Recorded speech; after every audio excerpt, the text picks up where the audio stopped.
Suspense thriller कहानी खूनी temple.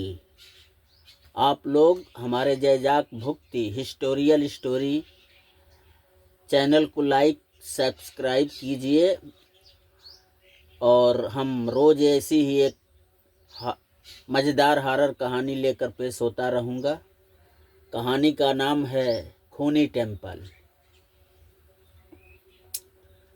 वह अंधेरी गुफाएं थी जिसमें बच्चे बदहवास भाग रहे थे। सबसे आगे थी अलका गोस्वामी। भागते हुए ही दमघोटू आवाज में वह कह रहे थे, भगवान, मैडम परेशान हो रही होंगी, हम कहाँ खो गए। आए थे पिकनिक मनाने, फंस गए इन खौफनाक गुफाओं की जाल में। उन्हें पैर में चोट भी लगी है, नहीं तो वो भी आई होती। तभी वहाँ ऊपर से प्रकाश आ रहा था। कुछ चटकने जैसी आवाज़ महसूस हुई। सबके पैर एकाएक रुक गए थे। सामने एक विभत्स मानव आकृति खड़ी थी, मगर यह मानव नहीं हो सकता। शेर के नाखून जैसे उसके हाथों के नाखून थे। उसके जिस्म पर रिक्ष की तरह बड़े बड़े बाल थे। उसके पैरों की अंगुलियां घूमी हुई थीं, जिसके मोटे नाखून उसे आम मानव से अलग कर रहे थे। वह आगे बढ़ा। बच्चे चीखते हुए भागे। उसका अलका गोस्वामी अभी संभलती कि वह उस हैवान की गिरफ्त में आ गई। नहीं, छोड़ दो मुझे, छोड़ दो।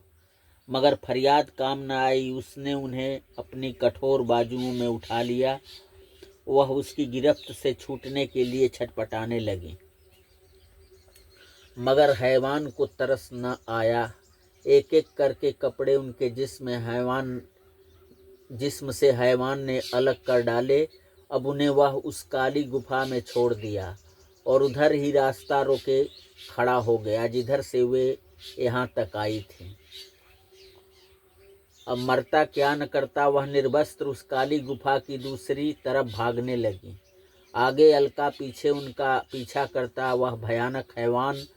अलका गोस्वामी भागते भागते थकी हारी लड़खड़ाई। तभी हैवान ने उन्हें अपने कब्जे में ले लिया और उनके जिस्म को रौंदने लगा।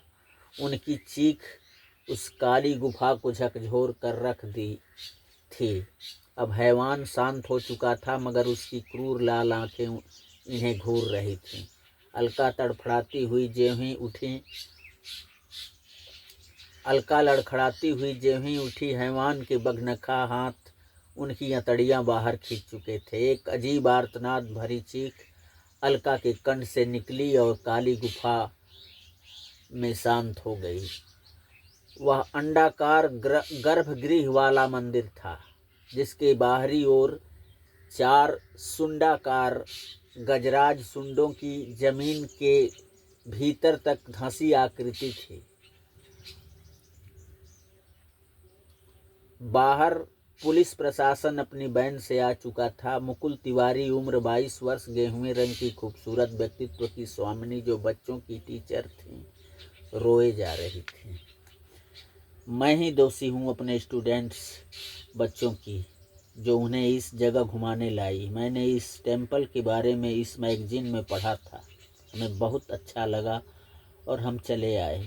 मैं क्या जानती थी कि यहाँ का देवता इतना बेरहम है, जो मेरे बच्चों की जान ले लेगा। तभी वहाँ उस गांव का मुखिया गांव वालों के साथ वहाँ उपस्थित हुआ। यह तो होना ही था। यह मंदिर वर्षों से वीरान पड़ा है, जिसमें यहाँ के पुजारी की आत्मा किसी को अंदर जाने की इजाज़त नहीं देती, और जो मनमानी करके अंदर दाखिल हो जाता है, जिंदा वापस नहीं लौटता। मुखिया बोला, कुछ भी हो मुखिया जी, ये टीचर हैं, इन्होंने बच्चों को धोखा दिया है। ये घायल हो गई थी, तो क्यों बच्चों को अपने गैर मौजूदगी में उन्हें इन खूनी मंदिर में जाने दिया। हम बच्चों के साथ हुई आपकी लापरवाही के जुल्म में आपको गिरफ्तार करते हैं, इंस्पेक्टर शेखर बोला। वाह जनाब, वाह, बिन शिनाख्त सबूत, बिना पर इन्हें आप मुजरिम कैसे ठहरा सकते हैं? आपका काम है उन्हें ढूंढना। वकील तेज सिंह बोले। आपका परिचय? इंस्पेक्टर ने पूछा। गांव के ही हैं तेज बाबू, मुंबई में वकालत करते हैं। इस समय गांव आए हैं, मुखिया ने कहा। देखिए वकील साहब, ये वकालत करना कुछ और बात है। अब तो हम मुकुल जी को जेल ले ही जाएंगे, क्योंकि इन्होंने एक टीचर होकर अपने बच्चों के साथ खिलवाड़ किया है। बच्चे तो बच्चे, एक टीचर अलका गोस्वामी भी लापता है। अब इनकी पेशी मिर्ज़ापुर ज़िले के सिटी कोर्ट में होगी, जिसके एरिए में यह मंदिर आता है। आप अपना काम करिए, मैं अपना काम करूँगा और दिखला दूँगा कि यह पुजारी की आत्मा ये सब कर रही है या हैवान कोई और है। पुलिस इंस्पेक्टर शेखर वकील तेज सिंह को घूरता मुकुल तिवारी को लेकर सिपाहियों के साथ अपनी जीप में बैठा और पुलिस स्टेशन बिरनपुर की तरफ निकल पड़ा। पुलिस स्टेशन के बाहर बच्चों के अभिभावकों की भीड़ इकट्ठी थी। वे लोग बिलख रहे थे अपने बच्चों के लिए। किसी तरह इंस्पेक्टर ने उन्हें समझा बुझाकर मामला शांत किया था। हेलो सर, कहें, सब ठीक ठाक है ना गांव में? नहीं यार, एक मानव उलझ गया है यहाँ। एक मामला उलझ गया है यहाँ। एडवोकेट तेज सिंह ने सारी घटनाओं को रख दिया अपने दोस्त वकीलों के सामने। अब हमें क्या करना होगा सर? तुम लोग आज की ही फ्लाइट से बनारस आ जाओ। आप बेफिक्र रहें, हम आज रातों रात तक पहुंच जाएंगे आपके गांव। उधर रात में इंस्पेक्टर शेखर की नीयत खराब होती है। टीचर मुकुल तिवारी को पाना चाहता है।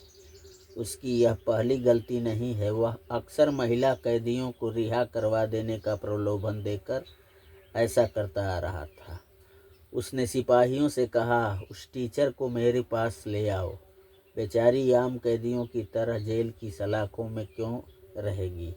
सिपाहियों ने आदेश का पालन किया। सामने मुकुल तिवारी खड़ी थी। आइए बैठिए न, खड़ी क्यों हैं? हमें अपना हमदर्द ही समझे, इंस्पेक्टर बोला। जी शुक्रिया। और मुकुल तिवारी बैठ गए। उनके बैठते ही चौकी पर इंस्पेक्टर शेखर ने एक झटके से दरवाज़ा बंद कर लिया और इनकी हथेली अपनी हथेली में लेते हुए बोला, न जाने कितनी महिलाएं मुझे सुख देकर रिहा हो गईं, तुम भी हो जाओगे। पहले यूनिफॉर्म तो निकाल कर रख दीजिए जनाब, मुकुल तिवारी ने कहा।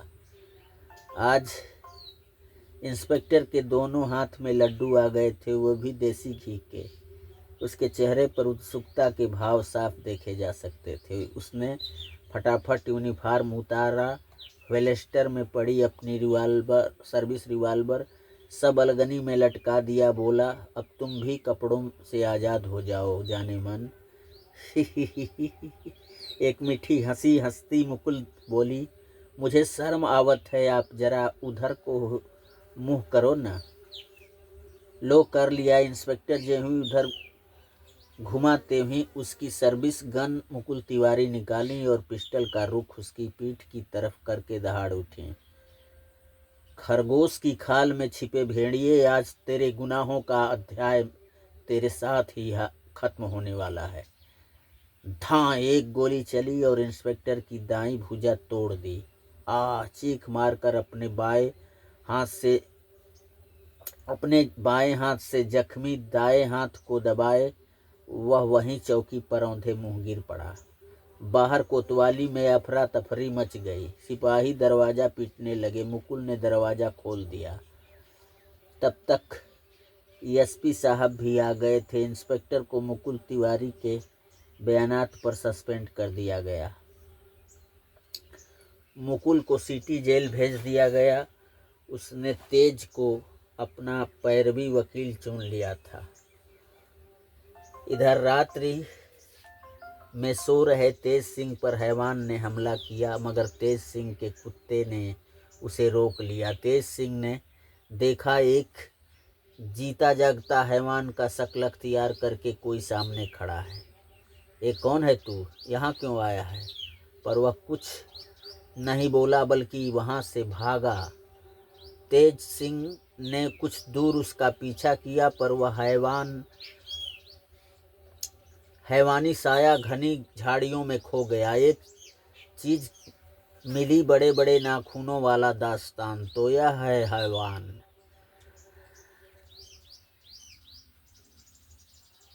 झाड़ियों में खो गया, एक चीज मिली, बड़े बड़े नाखूनों वाला दास्ताना, तो यह है हैवान। कल्पेशी है। टीचर मुकुल तिवारी के कोर्ट में सबूत तो चाहिए। आज क्यों न हम उस खूनी टेम्पल का राज जान ले। तब तक उनके दोस्त भी बनारस आ गए थे। एडवोकेट तेज सिंह ने फ़ोन किया, आप एक गाड़ी किराए पर लें और कंतित आएँ, हम वहीं आपसे मिलते हैं। कंतित बिंध्य पहाड़ी से लगा एक गांव जहां तेज सिंह अपने दोस्तों से मिलते हैं। एक चाय की दुकान पर प्लानिंग होती है। उन्हें तेज सिंह सब प्याज के छिलके की तरह उधेड़ उधेड़ कर समझाते हैं। एक लेडीज सहपाठी वकील थी मुंबई की प्रिया, वह भी समझ गई थी कि एक नाटक करना है पर खतरा तो है इस काम में। वह राजी हो गई। मंदिर के बाहर गाड़ी रुकी। एक जेंट्स एक लेडीज दोनों उतरे। मंदिर में घुसे। एक पेड़ से एक साया इन पर नज़र रखे हुए था। उसने किसी को फ़ोन किया और वह भी पेड़ से उतरकर जल्दी जल्दी पांव बढ़ाते मंदिर में दाखिल हुआ।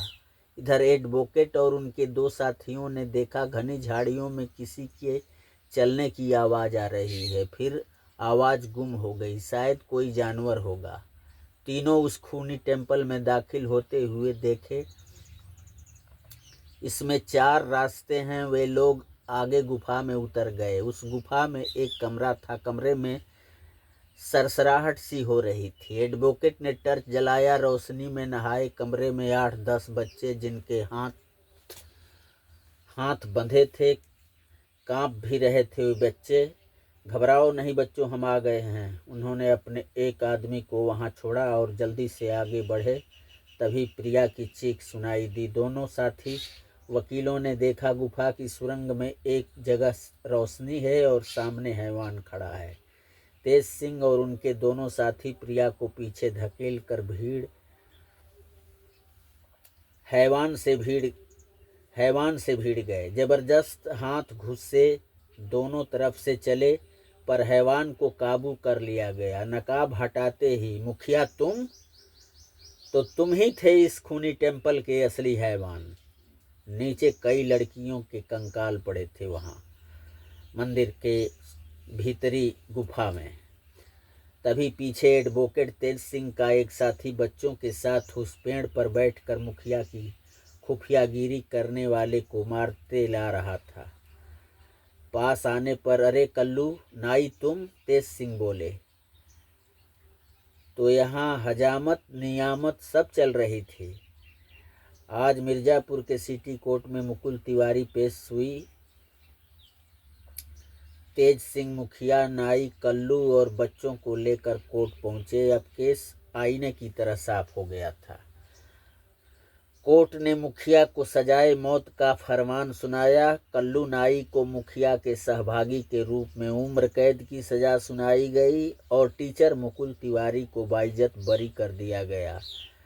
आज अगर तेज सिंह जी आप न होते तो मेरे सर पे लगा कलंक जन्म जन्मांतर तक नहीं धुलता। आप हमारे लिए एक ईश्वर समान बन गए। उनकी आंखें भर आई थीं। ये तो मेरा कर्तव्य था मुकुल जी। बच्चों के माता पिता अपने बच्चों से मिलकर बेइंतहा खुश थे। कैसी लगी आप लोगों को ये सस्पेंस थ्रिलर कहानी खूनी टेम्पल? आप लोग इसे लाइक, सब्सक्राइब, कमेंट के माध्यम से हमें बताएं तो मैं एक कहानी और ऐसा ही सस्पेंस थ्रिलर लेकर आएँ। नमस्ते।